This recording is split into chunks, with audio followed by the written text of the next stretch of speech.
عبده ورسوله اللهم صل وسلم على النبي الكريم محمد وعلى آله وأصحابه ومن دعا بدعوته واستنى بسنته إلى يوم الدين. أما بعد. Bahagia Tuan Imam, Tuan Bilal, pengurusi Jawatan Kuasa Masjid,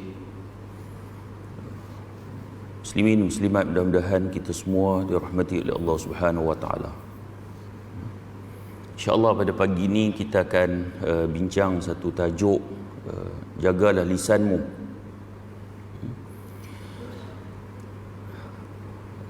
Pepatah ataupun peribahasa Melayu pun ada sebut kan, kerana mulut badan binasa. Nabi SAW dalam hadis baginda,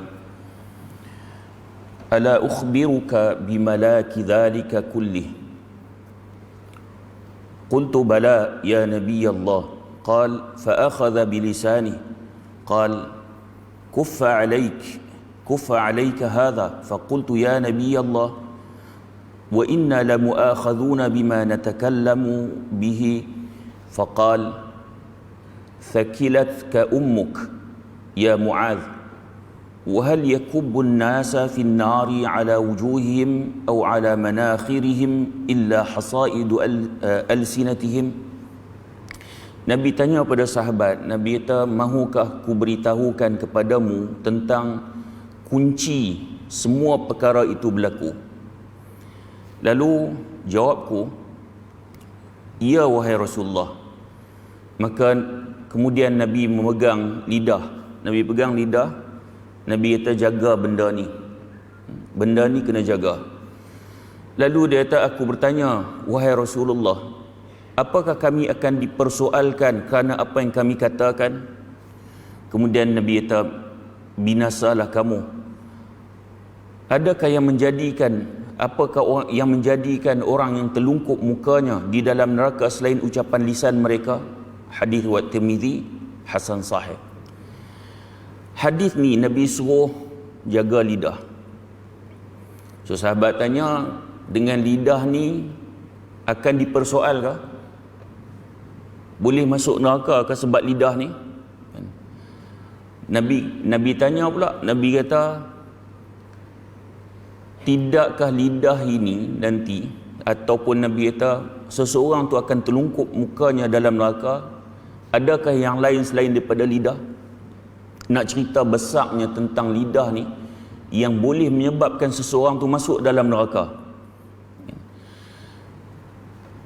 Sebab tu semua benda, hampir semua benda berlaku, dia mula lidah. Bergaduh, lidah dulu. Tapi sekarang ni lidah tu dah diambil tempat dia oleh tangan. Kalau dulu nak kata ke orang, nak caci maki orang, dulu betul-betul dengan lidah. Lah ni dia boleh dengan tangan juga, yang mewakili lidah dia. Contoh di Facebook kan, zaman sekarang Facebook, WhatsApp, lidah dia tak maki, tapi dia tulis dalam WhatsApp maki tu. Lidah dia tak kata ke orang, tapi status di Facebook dia tu kata ke orang. So jari ataupun tangan dia tu sudah mewakili lidah. Baik. Allah juga berfirman, Allah kata, idh yatalaqal mutalaqiyan 'anil yamini wa 'anil shimal. Idh yatalaqal mutalaqiyan 'anil yamini wa 'anil shimali qa'id ma yalfidhu min qawlin illa ladayhi raqibun 'atid. Kata Allah, ketika dua malaikat mencatat amal perbuatannya, seorang duduk sebelah kanan dan seorang duduk sebelah kiri. Kemudian Allah kata tak ada satu apa pun yang diucapkannya melainkan ada dekatnya malaikat yang mengawas selalu hadir. Ada malaikat yang duduk sebelah kanan kita, sebelah kiri kita. Apa yang kita buat semua akan dicatat. Terutama dalam ayat ni difokuskan kepada lidah. Apa yang kita ucap semua akan dicatat. Sebab tu saya suka sebut tentang generasi lah ni Facebook tu lah kan? Sebab Facebook ni budak-budak, bukan budak muda, hatta orang tua pun ada Facebook lah ni kan? Paling tidak ada WhatsApp kan? Ada WhatsApp, duk kata apa semua tu selalu dalam tu. Kita kadang-kadang kita pergi jumpa orang tu, mulut dia tak cakap banyak. Kita pergi jumpa dia jenis tak cakap banyak, tapi dalam WhatsApp dia yang paling riuh kali. Dalam WhatsApp dia yang paling riuh sekali. Hak duk kata kat orang dia, tapi bila kita jumpa tak sembang banyak pun. Dan bila dia bawa keluar hak caci maki ke, ataupun berita palsu ke, apa saja mengumpat ke, dan lebih malang lagi, hak dia buat tu orang forward. Hak tu lagi dahsyat.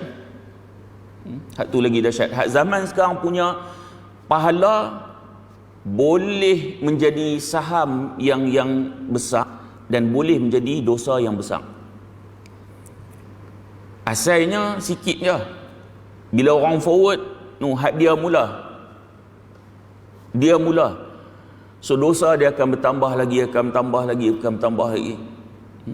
Sebab tu kalau nak tulis sesuatu yang mewakili lidah kita ni, nak kena fikir dulu lah.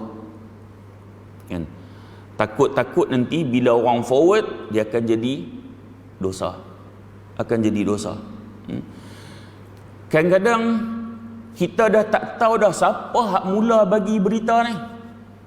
Sebab benda tu orang duk forward. Malaikat yang catat tu, malaikat telah catat siapa yang memulakan benda tu. Bahaya. Sebab tu Rasulullah SAW bersabda, Rasulullah kata, salamatul insan fi hifzil lisan. Selamatnya manusia tergantung kepada kemampuannya untuk menjaga lisan dia. Manusia ni diukur selamat tak selamat tu sejauh mana dia mampu nak kawal lisan dia. Kalau lebih kuat dia mampu jaga lisan dia, lebih selamat dia di akhirat. Nak cakap tu dia fikir dulu. Dia ni orang yang jaga selamat dia di akhirat. Orang yang nak cakap terus cakap dah, hak ni dia tak fikir selamat tak selamat ke akhirat. Aku ni nak cakap ni, benda ni betul ke tak? Dia ada fikir dulu. Ada manfaat ke tak? Dia fikir dulu. Orang macam ni, Nabi sebut orang ni lebih selamat di akhirat berbanding orang yang kurang menjaga lisan dia. Baik, kita tengok di antara dosa-dosa lisan. Pertama sekali, menyandarkan nikmat kepada selain Allah. Ada satu hadis Nabi salat subuh. Masa tu Nabi dengan sahabat di Hudaibiyah. Kemudian waktu tu malam tu hujan turun. Waktu dalam hadis ni sebut, tatkala hendak pergi menghadap jemaah salat, lalu mengatakan, apakah kalian mengetahui apa yang dikatakan Rabb kalian? Kemudian sahabat jawab, Allah dan Rasulnya mengetahui. Kemudian Rasulullah bersabda, asbaha min ibadi mu'min bi wa kafirun, fa amma man qala mutirna bi fadlillahi wa rahmatih, fadhalika mu'minun bi wa kafirun bil kawakib, wa amma man qala mutirna bi naw'i kadha wa kadha, fadhalika kafirun bi mu'minun bil kawakib. Fadzalika kafirun bi mu'minun bil kaukab. Kata Nabi, pada pagi hari di antara hamba-Ku ada yang beriman, yakni hadis kursi. Allah berfirman, pada pagi hari di antara hamba-Ku ada yang beriman kepadaku dan ada yang kafir. Siapa yang mengatakan mutirna bi fadlillahi wa rahmatih, kita diberi hujan kerana kurnia Allah. Nabi di Hudaibiyah tu, hari itu hujan, malam tu hujan. Dalam hadis kursi Allah kata, siapa yang dia sebut, dia kata kita ni hujan ni semalam ni sebab rahmat Allah, Allah bagi hujan, lalu dialah yang telah beriman kepadaku. Dan dia kufur terhadap bintang-bintang, sedangkan yang mengatakan mutirna binau'i kadza wa kadza, kita diberi semalam ni hujan pasal ada bintang ni, maksudnya macam tu kan. Maka dia kufur kepadaku dan beriman pada bintang-bintang. Hadis Bukhari dan Muslim. Hujan kemudian sebab orang Arab jahiliah mereka berpandukan bintang. Kalau ada bintang ni hujan, ada bintang ni hujan. Akhirnya yang seolah-olah mereka macam percaya menyebabkan hujan ni bintang tu. Jadi sebab tu hadis kursi ni Allah kata siapa yang percaya hujan ni sebab bintang, dia telah kufur kepada Allah. Jadi orang yang percaya hujan ni rahmat dan Allah yang bagi, dia beriman pada Allah dan dia kufur pada bintang-bintang. Baik, macam mana dengan kaji cuaca? Dulu dia tak guna perkataan kaji cuaca, dia guna ramalan cuaca. Yang tu orang duk persoalkan pasal apa ramalan. Ramalan ni macam bomo dukun mah duk ramal benda gaib ni. Kalau kita tengok dalam majlis fatwa seluruh dunia, Jordan, Saudi, kalau tengok dalam fatwa Saudi, dia sebut pengetahuan tentang pergerakan awan dan waktu turunnya hujan adalah tertakluk kepada pengetahuan tentang sunnatullah al-kauniyah, dan ia bersifat ilmu dhanni yang dicapai melalui teori ilmiah yang tidak mencapai tahap qat'i yang 100% benar. Kerana itulah kadang-kala ia benar dan kadang-kala ia tersilap. Yang ni kita tengok dalam fatwa Saudi, dia sebut, dia kata yang kaji cuaca ni dia berdasarkan sunnah al-kauniyah yang Allah bagi jadi. Allah nak bagi hujan, dia tak ada panas, tiba-tiba terus hujan, dia ada petunjuk. So sunnatul kauniyah, petunjuk-petunjuk inilah maka manusia berdasarkan ilmu dia buat kajian kan. Jadi dengan tahu benda ni, dengan mengkaji benda ni, orang mudah nak urus kan? Orang mudah nak urus. Orang nak pergi ke laut tengok kajian cuaca, oh esok ribut kan, dia tak pergi. Tapi walau bagaimanapun dia kata yang hak kaji cuaca ni tak 100% betul, apa pun kembali pada Allah. Cuma yang ni berdasarkan ilmu manusia. Yang ni berdasarkan ilmu manusia. Dia kata hak ni bukan ramalan macam hak dukun ramal benda gaib tu, tak. Dia kata yang ni berdasarkan sunnatul kauniyah. Ya Allah bagi jadi tu, dia kaji, dia tengok Allah sebelum nak bagi hujan ni, Allah bagi petunjuk yang ni yang berat dulu, kemudian ada angin dia apa semua. Yang tu berdasarkan ilmu. Dia tak termasuk dalam yang benda gaib tu. Adapun perkataan manusia, yang ni selalu kita duk dengar, nampak biasa tapi bahaya. Sebab tu kita ambil tajuk hari ni, jaga lisan. Sebab benda ni orang macam hujan, dia tahu hujan pula dah. Selalu dengar kan? Selalu dengar. Bila hujan, dia mengut, dia tahu hujan pula. Dia mengut tu pungut pada siapa?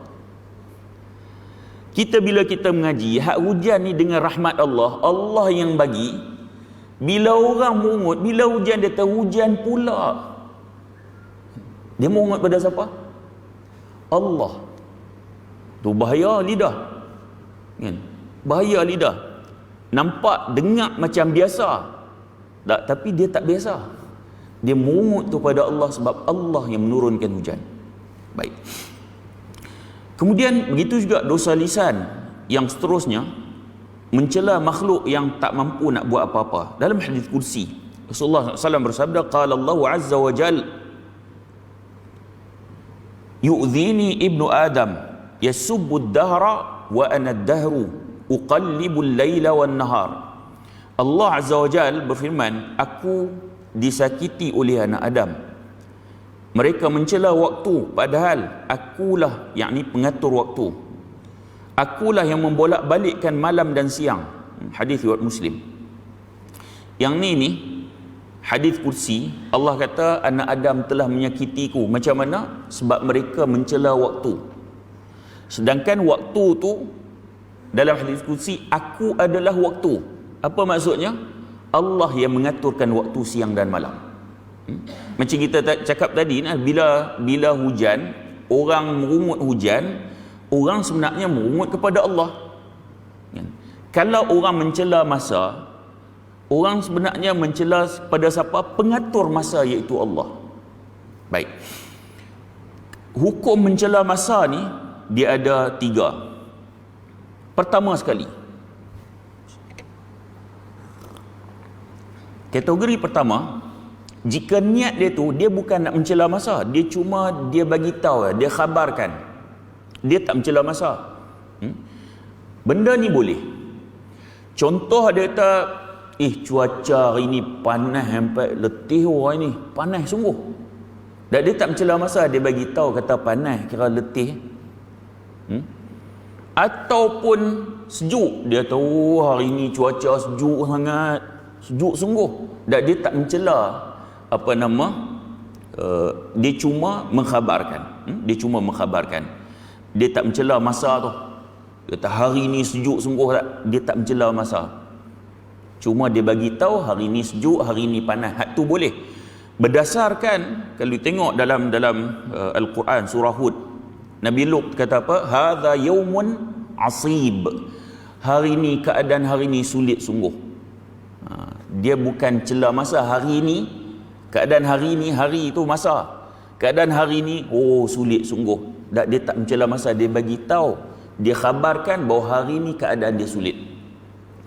Adapun golongan yang kedua ni, yang ni yang kita nak fokus ni, mencela masa dengan keyakinan bahawa masalah yang membolak-balik perkara antara baik dan buruk. Dia rasa masa itulah yang menyebabkan berlakunya buruk, masa itulah yang sial. Dia menganggap begitu. Hak ni bahaya.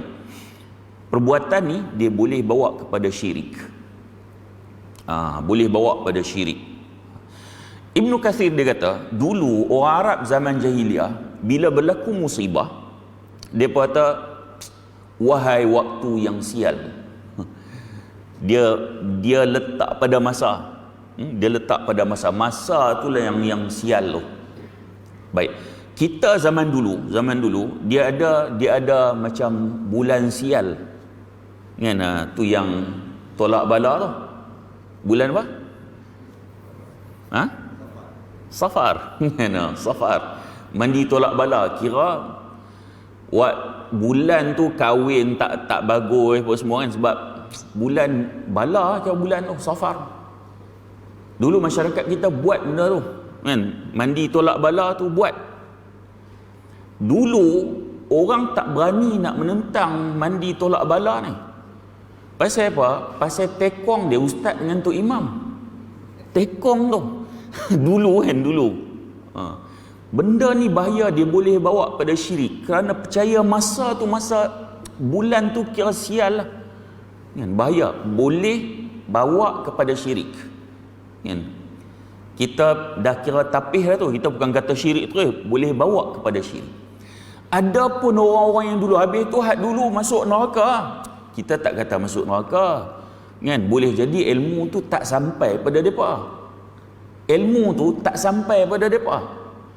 Sebab tu kalau tuan-tuan tanya saya, Piramli je nak Piramli. Saya kata Piramli ni kira Islamik kan? Sebab berdasarkan kalau kita tengok dia punya filem-filem tu kan, nilai-nilai Islam dia jauh lebih hebat daripada apa yang duk ada lah ni kan. Kita kalau nak filem tu Islamik, duk kat masjid berzikir, saat-saat sembahyang, tak semestinya yang tu je.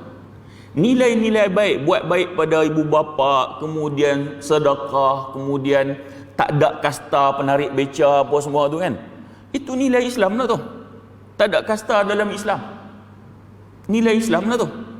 Kan? Jadi kalau tengok filem Piramli ni, kira nak cari nilai Islam ni sangat banyak berbanding hak filem hak ada lah ni. Kan? Orang kata Islamik apa, tengok bini dia tak pakai tudung, orang duk nampak hak tu. Padahal kita bagi tahu masa tu zaman tu baru lepas penjajahan. Sistem British duk kuat lagi. Jangan kata bini Pi Ramli, hatta ustazah pi mengaji Mesir balik tak pakai tudung. Ngaji kat Al-Azhar tak pakai tudung, pakai selendang pun nampak jambul masa tu. Kan? Hatta tuan-tuan tengok iklan Sahabat, tuan-tuan hak lama ni tahu, ni Melayu minum arak. Kan? Minum arak, iklan ada depa post kat Facebook, iklan Sahabat lama. Minum arak dalam Sahabat. Kan? Jadi masa tu jadi kita tak boleh nak nampak kata tak pakai tudung apa, sebab masa tu ilmu boleh jadi tak sampai lagi. Tak sampai pada depa. Depa anggap contoh macam mandi safar tu kira okey lah. Kan? Ilmu mungkin tak sampai. Sehinggalah ada ustaz-ustaz yang pergi mengaji balik dia tegur benda ni sikit-sikit. Masa tu ustaz hak tegur tu kira kena kaum muda Wahabi ya. Masa tu. Kan? Lah ni orang label Wahabi, dulu orang kata kaum muda. Kita duk buat lama dah. Tok Imam tekong, ustaz tekong, ni mana punya ustaz duk main tegur benda kita duk buat lama ni. Ni kaum muda ni masa tu. Tapi Sabak punya Sabak duk tegur, akhirnya Madi Safar ni tak ada dalam masyarakat kita. Saya tak pasti kalau belah-belah apa pendalaman Sabah Sarawak tu tak pasti. Tapi kira kalau di Semenanjung ni kira kita tak ada. Berkat kesabaran pendakwah dulu. Belah-belah pendalaman Sabah Sarawak ni kira. Tapi kat Indonesia ada lagi. Ada lagi. Kan? Pendalaman Sabah Sarawak saya tak pasti. Saya pernah masa operasi di Sabah tu. Masa tu duduk di Pulau Berhala. Pulau Berhala ni dia ada orang. So mereka punya kepercayaan ni kira jauh daripada Islam. Nak salah mereka pun tak boleh tak. Orang tak pergi dakwah kat mereka. So mereka duk teruskan amalan turun-temurun. Mak ni kalau mati, kadang anak pi kat kubur malam tu duk main gitar menghiburkan mak dalam tu. Dahsyat tu. Tapi tak nak salah tak boleh. Mereka ni kebanyakannya reti agama sikit pun pasal askar duk ada kat situ. Kan? Kagat buat kelai apa semua kan. Pasal askar duk situ. Kan? Kalau tak ada langsung. Baik. Jadi kalau percaya dengan bulan masa tu, bulan ni sial, janganlah buat apa pun, kira hak ni dia boleh bawa pada syirik. Seolah-olah dia letak masa tu, sedangkan Allah sebut wa ana dahru, akulah masa tu, sebab akulah yang mengaturkan masa. Hak bagi bulan Rejab ke, bulan Syaban ke, bulan apa pun Allah masa tu. Jadi bila kita letak masa tu yang sial, maka ini boleh membawa pada syirik. Adapun yang ketiga, dia mencela masa bukan kerana yakin bahawa masa lah yang menciptanya. Dia percaya Allah yang menciptanya. Tapi dia percaya bila berlaku peristiwa tu, kira keburukan yang dialami tu kira ada kaitan dengan masa. Dia antara dua tu. Dia percaya Allah bagi. Kira kalau berlaku, aku dah kata dah tadi hang tak payah keluar masa tu. Dia mula macam tu. Perbuatan ni juga haram. Perbuatan ni juga haram. Rasulullah SAW bersabda, la tasubbud dahra fa inna Allaha huwad dahru. Janganlah mencela masa kerana sesungguhnya Allah lah masa itu. Maksudnya Allah lah yang mengaturkan masa. Begitu juga Rasulullah bersabda, ar-rihu min rauhillah, farahullahi ta'ti birrahmati wa ta'ti bil'azab. Fa idza ra'aitumuha fala tasubbuha was'alullaha khairaha wasta'idhu billahi min syarriha. Kata Nabi, angin tu adalah sebahagian daripada rahmat Allah. Rahmat Allah tu boleh datang bawa rahmat dan boleh datang bawa azab, kata Nabi. Maka apabila kamu melihat angin, janganlah kalian mencelanya. Lidah ni kan, Tengok angin kuat sikit dia mencela. Jangan mencela. Nabi kata minta perlindungan kepada Allah daripada keburukan angin tersebut. Ni bahaya-bahaya lidah, yang lidah boleh menggelincirkan manusia masuk dalam neraka terus. Ni bahaya. Kan? Tengok angin kencang sikit, dia kata masa cuti ni lah nak ribut. Kita nak bawa anak-anak pergi jalan, masa cuti ni lah ribut. Hari kerja tak mau ribut. Dia cakap macam tu. Bahaya tu.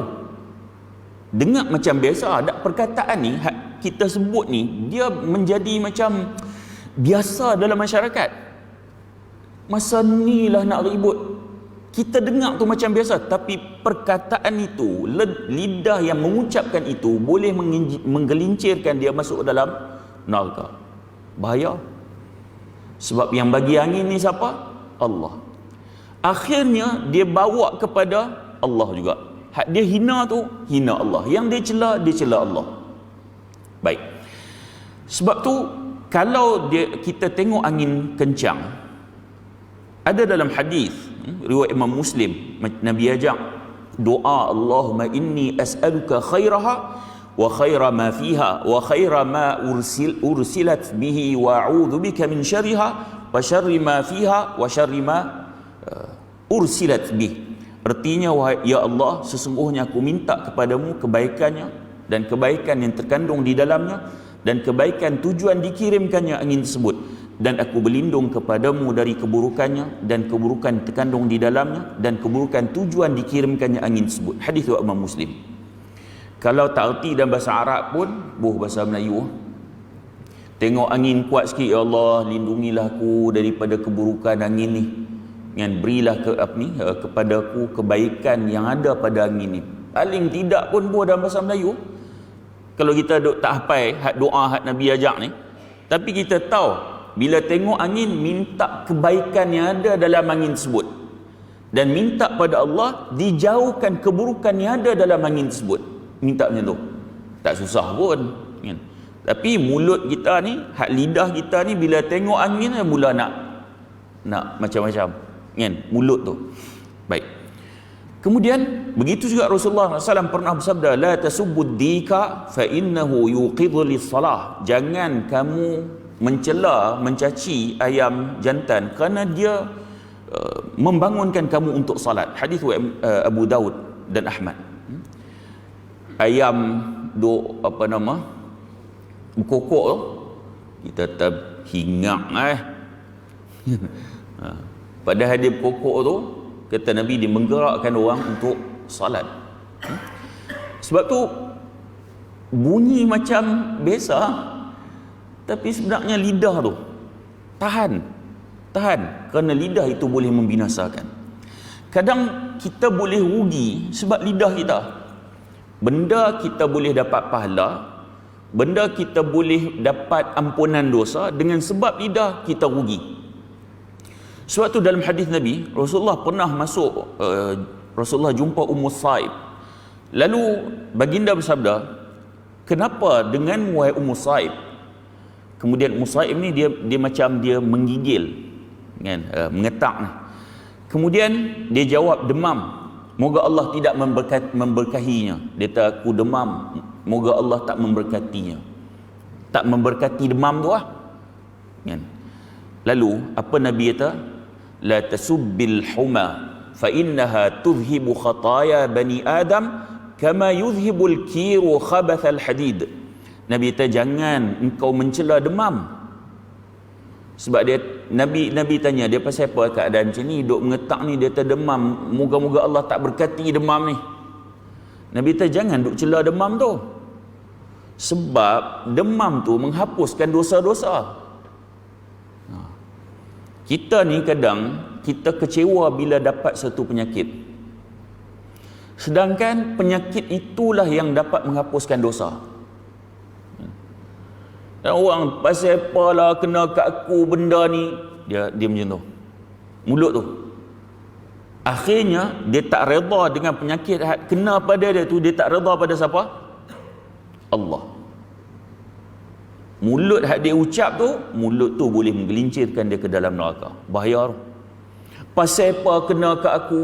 Padahal Allah bagi penyakit tu untuk kikis dosa-dosa dia. Hak kita duk buat dosa banyak ni, Allah sayang, Allah bagi sakit. Dengan sakit tu kalau kita sabar, Allah kikis dosa sedikit demi sedikit. Manusia kadang kalau dia senang selalu, dia lupa Allah. Lupa Allah. Allah bagi dia sakit baru dia teringat Allah. Hatta orang yang jarang berzikir pun, Allah bagi sakit, mulut tu kira nak berzikir saja. Allah, Allah sakit. Padahal sebelum tu duk karaoke ya. Allah bagi. Sebab tu jangan cela penyakit tu. Mulut tu nak kena jaga. Dapat penyakit, boleh jadi Allah nak buang, nak kikis dosa-dosa kita. Sebab tu Nabi kata demam itu menghapuskan dosa Bani Adam seperti bakaran besi menghilangkan kotoran besi. Duk bakar besi tu dihilang tu, demam ataupun penyakit macam tu. Dengan syarat kena sabar. Mulut tu kena jaga. Mulut tu kena jaga baru dapat penghapusan dosa. Kalau sakit tapi tak sabar, mulut pula duk ucap macam-macam, yang tu tidak menghapuskan dosa. Rugi.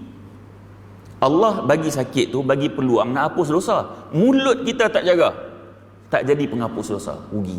Hak tu Nabi sebut pada Ummu Sa'ib tu, jangan cela. Jangan cela. Kemudian dosa lisan yang lain, ghibah. Mengumpat. Baik. Dia biasanya lah, mengumpat ni banyak pada orang perempuan lah, biasanya. Orang perempuan ni dia banyak dosa mulut. Orang lelaki banyak dosa apa? Mata. Orang lelaki ni biasanya dia banyak dosa mata. Dia nak tengok mata. Dia tak kira rumah, dia nak tengok mata. Biasanya dosa mata orang lelaki. Orang perempuan biasanya dosa mulut. Sebab tu hadis yang Nabi sebut tentang orang perempuan ni banyak dalam neraka, sebab mulut dia tidak bersyukur dengan dia punya suami dah. Kan? Hatta sebab banyak masuk neraka ni, dia kata aku tak pernah tengok kebaikan kamu. Dia marah kat suami dia, dia tak pernah tengok kebaikan kamu. Padahal suami dia dah buat baik macam-macam. Dengan satu kesalahan, dia tak pernah tengok kebaikan kamu. Hadis ni wallahu ta'ala alam. Wallahu ta'ala alam. Kalau sebab Nabi kata kebanyakan perempuan masuk neraka sebab tu. Suami dia buat baik sepanjang tahun, berlaku satu je dia kata tak pernah tengok abang buat baik langsung, tak pernah tengok. Padahal buat satu sepanjang tahun tu duk buat baik. Nabi kata kebanyakan perempuan masuk sebab tu. Tapi kalau kita tengok dalam masyarakat kita, perempuan, isteri nak ucap macam tu payah. Jarang nak jumpa isteri cakap tak pernah tengok kebaikan pada abang. Tak, payah. Padahal Nabi kata kebanyakan masuk sebab tu. Wallahu ta'ala alam. Boleh jadi yang Nabi maksudkan ni ialah perkataan dia tu. Dia bila dia bergaduh dengan suami dia ya, bila dia tak puas hati dengan suami, dia ungkit macam-macam, ungkit nuhat 15 tahun dulu ungkit, sampai suami rasa aku tak ada kebaikan langsung ke hang duk nampak. Wallahu ta'ala alam, saya lebih melihat macam tu. Sebab Nabi kata kebanyakan perempuan masuk sebab tu. Tapi kalau kita nak tunggu isteri sebut abang ni tak ada kebaikan langsung, jarang jumpa isteri macam tu. Tapi ramai duk jumpa ni, dia ungkit hak buruk, ungkit hak ni abang buat ni, abang buat ni, buat ni. Kita akan rasa aku tak ada kebaikan ke? Hak dia ungkit tu macam aku tak ada kebaikan langsung. Nampak? Mulut dah. Mulut. Oh bahaya mulut. Dulu isteri dulu balik rumah je dia mulut dia. Baru suami akan berhadapan dengan mulut isteri. Zaman lah ni kan Nabi sebut isteri yang salihah ni dia menjaga maruah dia, menjaga harta suami dia ketika suami tak ada. Kan? Zaman lah ni suami tak ada pun duk post kat Facebook, tak jaga maruah suami. Dulu suami nak diganggu dengan mulut isteri bila balik rumah. Lah ni suami ada tempat lain, dia call, dia WhatsApp, dia kata macam-macam kat suami. Nampak zaman lah ni. Sebab tu saya selalu sebut, zaman lah nak buat dosa, nak buat pahala pun mudah, nak buat dosa pun mudah. Dulu masa awal-awal ada Facebook ni, ada Facebook. Masa tu adalah seorang kawan saya lah, dia ustaz juga. Kata ni semua agenda Yahudi yang adakan Facebook semua, dia tak ada Facebook. Saya duk fikir, ni kira awal sangat ni buat kenyataan je ni. Lepas 7-8 bulan dia ada Facebook. Dia pula ada Facebook. Dr. Yusuf Al-Qaradawi dia sebut, Facebook ni dia boleh jadi tempat untuk jadi saham pahala, boleh juga jadi saham dosa. Dia Facebook ni ibarat pisau. Pisau tu ada kat tangan siapa? Pisau ada tangan tukang masak, dia potong bawang, dia potong timun. Pisau tu ada kat tangan pembunuh, dia bunuh orang. Pisau tak? Tapi duk di tangan siapa? Macam tu kat Facebook. Facebook tu di tangan siapa? Facebook kaki dakwah ni, tengok Facebook dia duk dakwah. Sat hadis ni, sat debo ceramah ustaz ni, sat dakwah je. Facebook hak kaki drama, dia buat drama. Ulas ni, tuan-tuan, saya pernah cuba nak masuk dalam geng-geng drama ni, cuba dakwah, tak jalan. Depa punya ulas ni tentang satu-satu drama. Oh, dahsyat. Macam-macam dia bincang tu, macam keadaan tu kira rumit sangat. Isu besar dalam negara, dalam dunia umat Islam, depa duk bincang. Janganlah kita pergi celah drama tu, memang kena.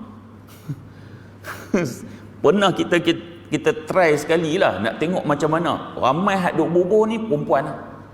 Oh, depa pertahankan drama tu. Kan? Sebab tu kita selalu sebut, kan? Tengok kadang-kadang mak ayah ni hak tua-tua, dia kata saya ni kira Facebook tak payah tak. Facebook ada ni kadang-kadang bukan sebab kita nak berinteraksi dengan Facebook tu sangat, tapi nak tengok anak kita buat apa dengan Facebook tu, kan? Kita nak tengok dia post apa, kena ada Facebook tu. Anak kita post apa, tambah-tambah anak perempuan, hak suami ada isteri kena tahu benda ni. Saya ambil satu contoh. Dulu perempuan bab aurat, kalau dia keluar rumah ada bukan mahram tengok aurat dia, baru dosa, kan? Seorang lelaki tengok dia dosa satu, lelaki ni dosa satu. Dia jalan lagi, seorang lelaki lain tengok, lelaki ni satu, dia dah dua. Lelaki ketiga tengok, lelaki ni satu, dia dah tiga. Dulu. Tapi bila dia balik rumah, dosa tu tak berjalan lah. Sebab dia duduk dalam rumah. Zaman lah, dia post kat Facebook gambar yang tidak cukup syarat sebagai menutup aurat. Tuan-tuan, bila kata tutup aurat ni, jangan duk rasa pakai tudung ada. Tak.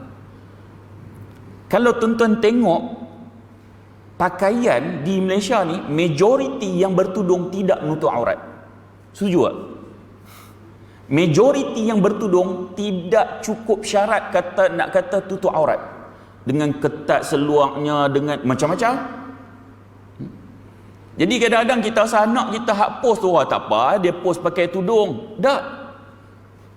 Belum ni. Tuan-tuan, ni ramai lelaki. Saya buat perbandingan. Seorang perempuan, dia pakai baju kurung longgang, tebal elok lah. Tapi dia tak pakai tudung. Hak seorang lagi pakai tudung tapi pakai baju ketat, bonjol sini, bonjol sana. Tuan-tuan rasa menarik yang mana? Tak jujur ni. Rasa menarik yang mana? Hak pakai tudung tu kan? Hak pakai tudung tu. Tapi orang duk nampak nu hak tak pakai tudung, tak tutup aurat. Pada hak ni jauh lebih dahsyat ni. Jauh lebih dahsyat. Baik. Anak perempuan kita, isteri kita post gambar-gambar hak tak cukup syarat menutup aurat tu. Dia duduk di rumah. Dia dah post lah pagi tadi. Dia tidur. No, orang Nigeria duk scroll down Facebook dia. Wow, amazing. Beautiful. Dosa duk berjalan tu, dia tidur. Tengah semayang, buat pahala. Orang di Zimbabwe tengok gambar hak tak menutup aurat dia. Tengah semayang, dosa duk berjalan. Beza zaman dulu dengan sekarang. Beza. Dulu hak saya sebut tadi ni, bila masuk rumah tu kira orang tak tengok aurat dia, habis lah. Kira dosa tak berjalan. Lah ni tengah sembahyang dosa boleh berjalan. Tengah tidur dosa boleh berjalan. Oh, nak kena tengok. Anak perempuan kita post apa semua gambar, isteri kita post apa, hak tu semua nak kena tengok. Semua nak kena tengok. Baik. Sebab tu bila kita sebut, bila adanya medium-medium hak macam ni, WhatsApp, ada Facebook, dia lebih dahsyat lagi, boleh buat dosa. Kita boleh dapat saham pahala, boleh dapat saham dosa. Baik. Nabi sebut, ni kita nak betulkan persepsi tentang ribah ataupun ngumpat. Nabi tanya, atadruna mal ghibah? Nabi tanya sahabat, kamu tahu tak ribah tu apa? Ngumpat tu apa? Kan? Qalu Allah wa rasuluhu a'lam. Sahabat kata, Allah dan Rasul dia tahu. Kemudian kata Nabi, qal dhikruka akhaka bima yakrah. Nabi kata, kamu sebut tentang saudara kamu, tapi benda hak kamu sebut tu dia tak suka. Kan? Kamu duk cerita tentang kawan kamu ni, kalau dia dengar hak tu dia tak suka, hak tu ngumpat. Kan? Kemudian qil afara'aita in kana fi akhi ma aqulu, qal in kana fihi ma taqulu faqad irtabtahu wa in lam yakun fihi faqad bahattahu. Kemudian dia kata apa lagi? Lalu sahabat tanya, bagaimana kalau hak kita sebut ni betul? Kan? Sebab selalu kalau kita duduk sembang, orang mengumpat ni, dia mengumpat kita, "Weh, jangan mengumpat." Dah aku abang hak betul ni. Dah aku bukan mengumpat, hak aku abang ni benda betul. Nabi kata, jika benar, kalau betul benda tu, hak tu mengumpat. Hak betul itu mengumpat. Dan jika itu tidak benar, yang tu nama dia apa? Fitnah. Hak ni hak kenapa betul ni? Sebab orang Melayu, orang kita ni, dia faham mengumpat ni benda tak betul. Tak. Hak benda betul. Macam saya sebut tadi kan, orang jangan mengumpat dia. Dah aku cakap benda ni hak betul ni memang dia buat. Bukan aku mengumpat dah, aku cakap benda betul. Hak betul itu mengumpat. Kalau dia dengar hak kita cakap ni dengan kawan kita, dia dengar tu dia tak suka.